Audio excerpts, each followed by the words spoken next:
Do you remember the Electrolux Sup'Air? Very odd European vacuum cleaner that I picked up from near Oxford, crikey, several years ago now. Well, it's finally, so it's finally done. There's a couple of caveats. There we go. Let's ignore that. Yeah, it's done. It's come out really, really well. It may look ugly, but it packs a punch that would probably hurt the same as if it fell on top of you. So let's have a look at this very weird Euro spec machine and see how it works now.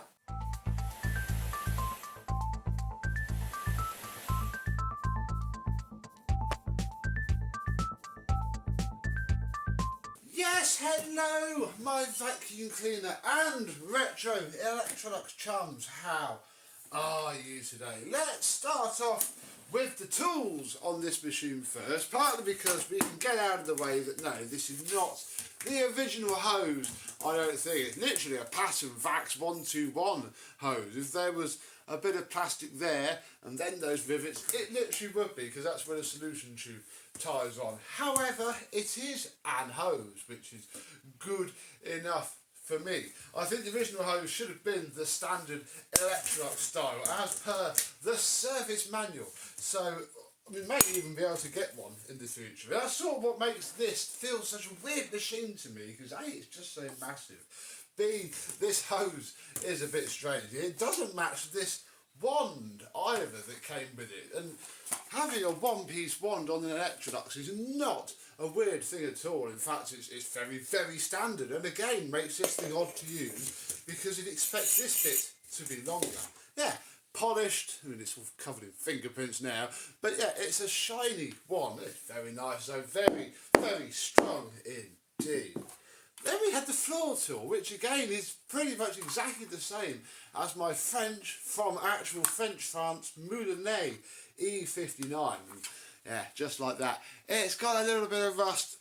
Whatever one of these was on there before fell off as I was taking it apart. But the brushes come down very nicely and retract. The whole thing's in incredibly good condition, bar being used to perhaps persuade itself under somewhere it didn't quite fit, which is always a shame, but not a great amount you can do about it. So that's it for the external tools. The rest of the fun happens here. Now, to take this machine apart, it comes apart in sandwiches, and once I worked it out, it's quite simple. You take the front off and then the top off, and then you unscrew and this entire bottom bit comes off, and then everything comes apart from beneath. So under here, if we pop these latches, put that back in there, the bag door thing folds down, and inside of here is an annoying micro switch which isn't actually done quite right. I haven't really made it work at all, and that's good because it means that the machine's on permanently. However, it means that when we open the bag door, the motor won't turn off. I could adjust that, I might adjust it, but equally I don't really ever need to open the bag door when the motor's on. So I'm just glad that it works like that more than anything else. Then there's also the power socket, which caused great confusion when I got the wires the wrong way around, because the actual mains power goes straight from the switch, straight down here, jumps with the wire that would provide power to the power nozzle, and then comes back on itself. So yeah, like before even the motor turns on, the power head would probably be spinning. And then we have the bag. I haven't managed to find any nice, decent HEPA flow bags yet. And then the filter. And you know what, I think that's going to be good enough. This thing, as you'll tell soon, has some very good airflow indeed, even with the paper bag. That's just such a clunky way of fitting all that on. Then we have to turn it around, and well, here we have our slidey control, which I managed to break completely and put back together. And I mean, we'll look at the tools in a minute, but one of the ways that this happens is this pops off of here. Now, there was a lot of foam in here. Sadly, none of it survived washing. All that did was this solitary post-motor filter pad. That's the original seal from the thing. So yeah, we're going to leave it like that really, because it's going to be fine. This just sort of goes on, and it's a bit, there we go, it's a bit clunky. You can tell why nobody probably ever changed it. And then under here are the tools, and yeah, as per the before video, a nice normal looking, feeling, smelling, you know, textured plastic style tools, and then random Euro spec ones in there. Oh, you don't fit in there terribly well, do you? And I had to repair the missing pin using a Dyson sole plate wheel axle, and it sort of works if you're really careful with it. At the back, it didn't have a plug on it when I started refurbishing, and I can only assume that it had a Legrand square plug on it, because Mr. James was on the rob for those, and I probably gave that to him. So in its place, I found this very nice, probably a bit more modern than it should be. This is a mid-1980s machine, but you know, because it's got shielded pins, but it was fine. It works really well. I had to leave this quite far out though, because again, this being a Euro machine, this receptacle here is perfect for a little 2-pin plug. However, this 3-pin plug, even when I had the cable guide there, would stick out, and you couldn't stand it up without obviously being on the plug. And that's no good, because you'll end up destroying this very nice, but it's not too bad at the minute, rear section. So by doing that, I can tuck the cable behind, and it'll just look like a dog having a sit down with his tail poking out of the edge. Right, let's turn this old dog on and see if it goes woof.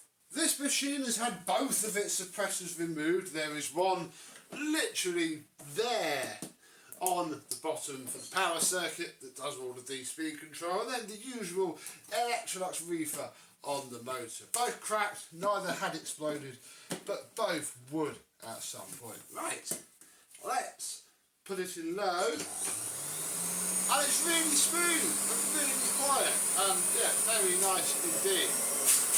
Plenty of airflow, even on minimum. Oh yeah.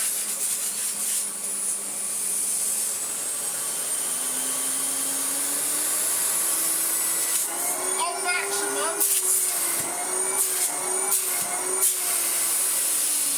it's immense. I find myself just using it on medium, just so I can push the floor head. Now this floor head has a slight problem. I don't know if I'll be able to show it on camera. I'll move that so I have a white background. Yeah, the brushes, the springs, they're in there. They're just not very good. I think I might just stretch them quite a lot, because the brushes do sort of drag a little bit, which means it's a little bit of a pain to use. It's alright.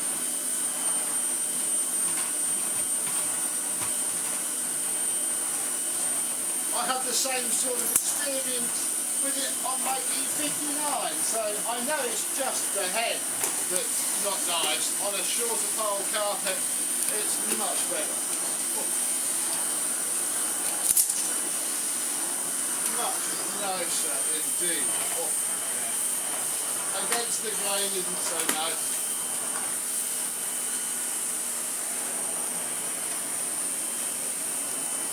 But on the hard floor, it's very good indeed. Oh,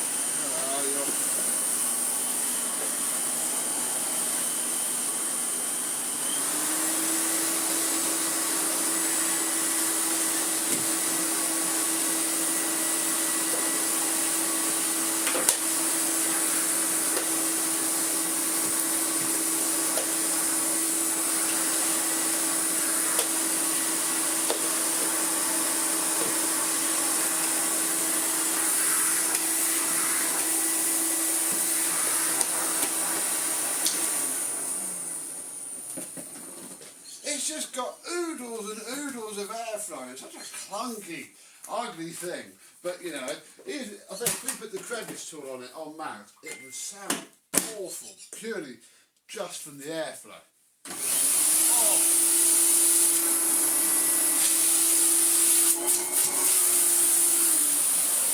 You don't need low power when using the crevice tool. Oh, blimey.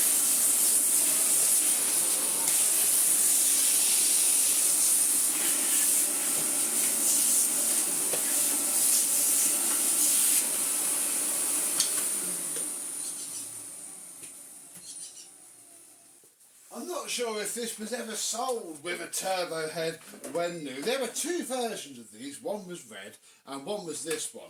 And I don't quite know the difference between the two, but again the service manual does briefly mention a different floor head. So rather than this Euro spec floor head that this had, the red one had the more common twin pedal UK style. But even if I could find my Electrolux turbo head, which I can't, it's pretty terrible to be honest. So we're going to use the benchmark pneumatic aero brush. Oh no! Sort of tries to spin.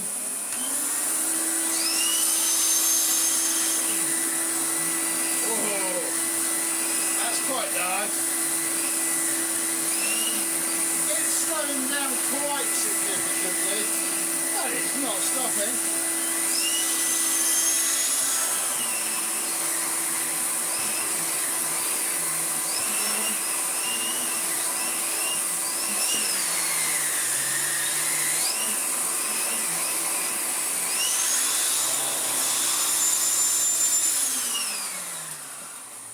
It's just a thoroughly, surprisingly nice vacuum to use. I mean, it's huge and heavy for zero benefit at all. I mean, this was the mid-80s. The slimline was there. The Dolphin was probably being developed. I think this was probably just a stopgap that they bought it from somewhere else, slapped the Electrolux name on it and chucked the standard cylinder motor inside of it. Yes, this has exactly the same motor as the Dolphin style. It has the same cord reel as the Dolphin. I think it was, yeah, just a stopgap while the new designs got made and came through. And yeah, the person I bought this from off of Facebook Marketplace said that he was with his dad when they bought it brand new. So if you're watching this, thank you very much for listing it and well, allowing me to buy it. I came and bought it. What more can you do? And I hope that you enjoy how it's turned out. And yeah, it's as fiercely powerful as you remember. I mean, imagine coming from a knackered Hoover Conquest or Constellation or something, you know, a Hoover Junior that hadn't seen a belt in 10 years. This thing would have been amazing for about the first half of the single-walled paper bag before the experience would have gone downhill somewhat. Ah, bless it. It's so massive, but does not need to be. It is definitely a product of its time. But hey, it's very nice. It's certainly an interesting one. Comment down below. Do you remember these? What are your experiences of these big old vacuums, or do you just remember them being sort of slightly discounted for quite a lot of the late 80s, early 90s, whilst all the new shiny ones were on the shelves? Do let me know down below. But until the next time, I and another elastic Electrolux will see you soon. Bye bye.